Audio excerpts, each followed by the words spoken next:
ब्रह्मांड की उत्पत्ति को लेकर लंबे समय से स्थापित बिग बैंग सिद्धांत को अब आधुनिक खगोल भौतिकी और जेम्स वेब स्पेस टेलीस्कोप के नए आंकड़ों से कड़ी चुनौती मिल रही है।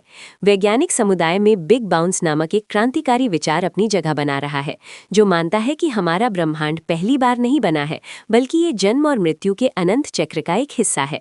बिग बैंग सिद्धांत की मुख्य समस्या सिंगुलैरिटी है, जहां समय में पीछे जाने पर घनत्व अनंत और आयतन शून्य हो जाता है तथा भौतिकी के सभी नियम टूट जाते हैं। इस समस्या का समाधान लूप क्वांटम ग्रेविटी सिद्धांत में मिलता है, जिसके अनुसार अंतरिक्ष की संरचना सतत न होकर सूक्ष्म लूप से बुनी हुई है। जब ब्रह्मांड सिकुड़ते हुए उच्च घनत्व तक पहुंचता है तो क्वांटम प्रभाव के कारण गुरुत्वाकर्षण एक प्रतिकर्षी बल में बदल जाता है और ब्रह्मांड एक बिंदु में समाने के बजाय प्रचंड ऊर्जा के साथ वापस उछल पड़ता है। जेम्स वेब स्पेस टेलीस्कोप द्वारा खोजी गई विशालकाय आकाशगंगाएं इस नए सिद्धांत के पक्ष में ठोस प्रमाण प्रस्तुत करती हैं। बिग बैंग के कुछ 100 मिलियन वर्ष बाद ही पूर्ण से विकसित इन आकाशगंगाओं का अस्तित्व वर्तमान मॉडलों के लिए एक पहेली है, जिसे खगोलविदों ने यूनिवर्स ब्रेकर्स कहा है।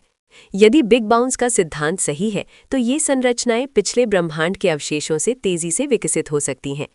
इसके अतिरिक्त ब्रह्मांडीय माइक्रोवेव पृष्ठभूमि में मौजूद असमानताएं और कोल्ड स्पॉट भी पिछले ब्रह्मांडीय चक्रों की गूंज हो सकते हैं। ये वैज्ञानिक दृष्टिकोण ब्रह्मांड को एक रेखीय समय रेखा के बजाय एक शाश्वत और चक्रीय प्रक्रिया के रूप में देखता है, जो प्राचीन दार्शनिक विचारों से भी मेल खाता है। सिंगुलैरिटी की समस्या को हटाने वाला गणितीय ढांचा और नए खगोलीय प्रेक्षण अब विज्ञान को ये सोचने पर विवश कर रहे हैं कि हम एक धमाके से नहीं, बल्कि एक निरंतर चलने वाले ब्रह्मांडीय नृत्य से उत्पन्न हुए हैं।